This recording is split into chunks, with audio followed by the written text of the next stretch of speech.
नमस्कार दोस्तों, स्वागत है आप सभी का एक बार फिर से आपके अपनी YouTube channel A to Z fact and world में। दोस्तों, इस वीडियो में हम देखने वाले हैं आईटी फर्स्ट ईयर के जो ऑनलाइन पेपर होने वाला है उसमें इलेक्ट्रीशियन थ्योरी के जितने इंपॉर्टेंट प्रश्न देखने वाले मिलने वाले हैं सभी को मैंने एक एक डिस्कस करके सीरीज चला रही। ये उसी सीरीज का वीडियो का पार्ट नंबर चौथा। अगर आप अभी तक आपने पिछला वीडियो नहीं देखा है तो उस वीडियो को आप जरूर देख ले, क्योंकि बहुत इंपॉर्टेंट प्रश्न है। पूरा निमी मॉक टेस्ट पर आधारित ही प्रश्न है। तो चलिए ज़्यादा देर न करते हुए आज की इस वीडियो को शुरू करते हैं। और जो क्वेश्चन आने वाले हैं वो पूरा पेपर इसी में से आने वाला है। पहला प्रश्न आ गया। पहला प्रश्न कह रहा है, कौन सा कुचालक पदार्थ भूमिगत केबिल में गर्म यौगिक की तरह डाला जाता है? तो इस वाले प्रश्न का राइट आंसर हो जाएगा option number C, vitamin C यौगिक जो होता है वो गर्म यौगिक की तरह केबिल, भूमिगत जो केबिल होते हैं यानी कि अंडरग्राउंड केबिल, उसमें डाला जाता है। ऑप्शन नंबर सी इसका राइट आंसर हो जाएगा। दोस्तों, हर एक प्रश्न को बहुत ही ध्यान सुनिएगा, क्योंकि जितने भी प्रश्न हैं बहुत ज़्यादा इंपॉर्टेंट प्रश्न एग्जाम में आने वाले सभी प्रश्न हो सकते हैं। अगला प्रश्न है, कह रहा है भूमिगत केबिल में बेडिंग का क्या उद्देश्य है?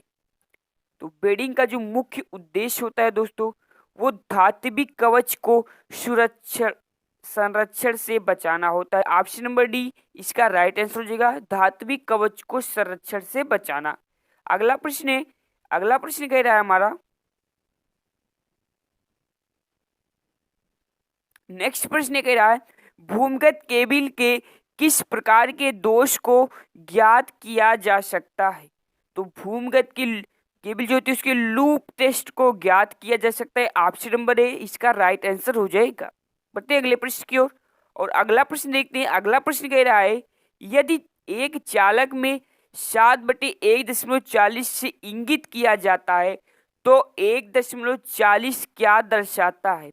तो जो 1.40 होता है दोस्तों, वो दर्शाता है प्रत्येक चालक का,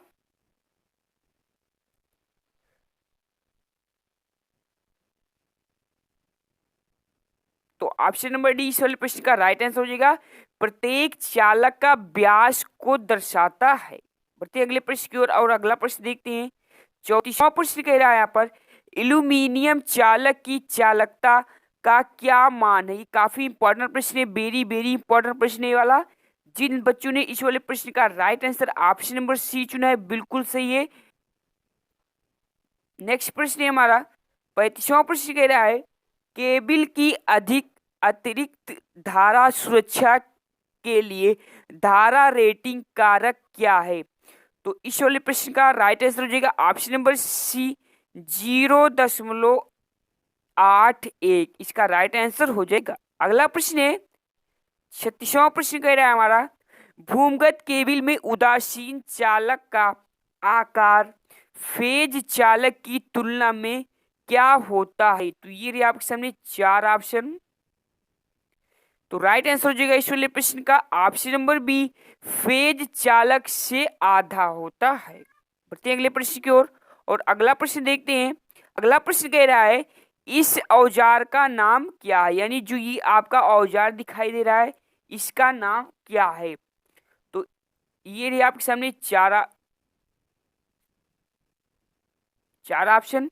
तो राइट आंसर हो जाएगा इस वाले प्रश्न का option number C, crimping tool. Crimping tool या जो औजार दिखाई दे रहा है ये क्रिम्पिंग टूल है। बढ़ते हैं नेक्स्ट प्रश्न की ओर। और अगला प्रश्न देखते हैं अपना।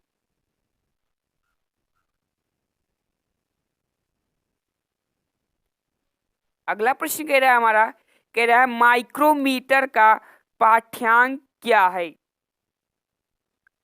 तो ये आपके सामने चार ऑप्शन। तो जिन बच्चों ने इस वाले प्रश्न का right answer option number C चुना है बिल्कुल राइट है, 4.55 mm हो जाएगा। बढ़ते हैं अगले प्रश्न की ओर। और 40वां प्रश्न देखते हैं।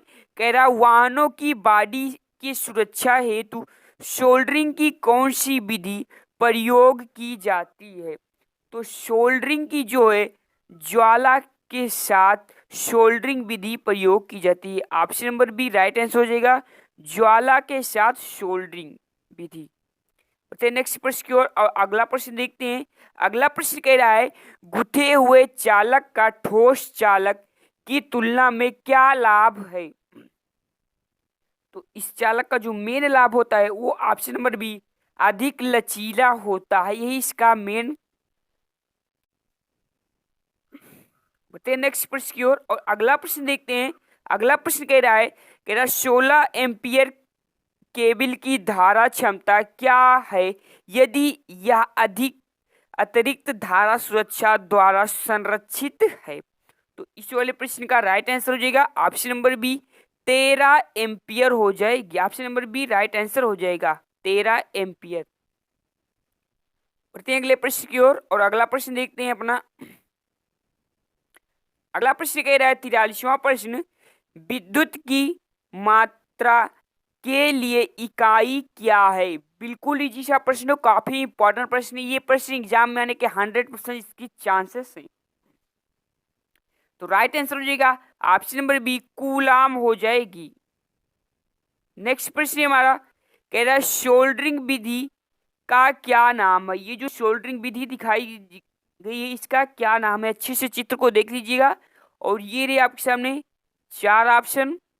तो राइट आंसर हो जाएगा इस वाले प्रश्न का option number C soldering gun विधि। कौन सी सोल्डरिंग गन विधि दर्शाई गई है। बढ़ते हैं अगले प्रश्न की ओर, और अगला प्रश्न देखते हैं 45वां प्रश्न कह रहा है विद्युत वाहक बल ज्ञात करने हेतु किस सूत्र का प्रयोग किया जाता है। विद्युत वाहक बल ज्ञात करने के लिए किस सूत्र का प्रयोग किया जाता है। जो सूत्र का प्रयोग किया जाता है वो है ऑप्शन नंबर बी, यानी कि विभवांतर प्लस वोल्टेज पर। ऑप्शन नंबर बी इसका राइट आंसर हो जाएगा। बढ़ते नेक्स्ट प्रश्न की ओर, और अगला प्रश्न देखते हैं। अगला प्रश्न कह रहा है केबल के पास की अतिरिक्त धारा सुरक्षा के लिए धारा रेटिंग कारक क्या है। तो इस वाले प्रश्न का right answer option number C हो जाएगा 1.23।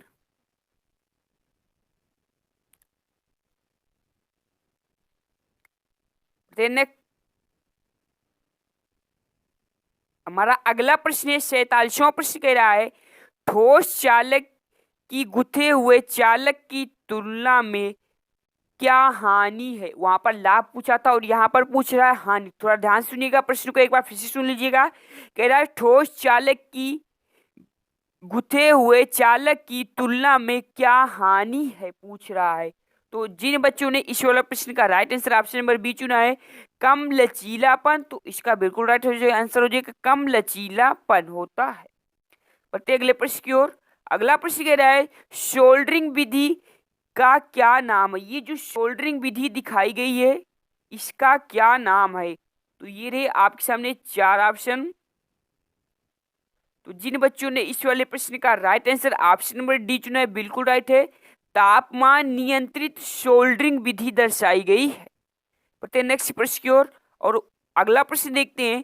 कह रहा है सोल्डरिंग में ठंडे सोल्डर दोष का कारण क्या है। तो इस वाले प्रश्न का right answer option number B हो जाएगा अपर्याप्त ऊष्मन। दोस्तों अगर आपको हमारा वीडियो अच्छा लग रहा है तो वीडियो को लाइक जरूर करिएगा और ज़्यादा से ज़्यादा इसे शेयर भी करिएगा, क्योंकि मुझे आप सबकी सपोर्ट की बहुत ही आवश्यकता है। चैनल पर नए होंगे तो चैनल को अवश्य सब्सक्राइब कर लीजिएगा, साथ ही नोटिफिकेशन बेल के आइकन को भी प्रेस कर लीजिएगा ताकि नेक्स्ट वीडियो की आने वाली अपडेट आपको सबसे पहले मिलती रहे। नेक्स्ट प्रश्न है हमारा 50वां प्रश्न कह रहा है, यहाँ पर ध्यान सुनिएगा। कह रहा है क्या होता है यदि वोल्ट मीटर को ओम मीटर की तरह जोड़ा जाए। ऑप्शन नंबर ए कम पाठ्यांक, ऑप्शन नंबर बी कोई विचलन नहीं। तो इस वाले प्रश्न का जो राइट आंसर हो जाएगा दोस्तों यही हो जाएगा कम पाठ्यांक आएगा। ऑप्शन नंबर ए इसका राइट आंसर हो जाएगा। बढ़ते हैं अगले प्रश्न की ओर।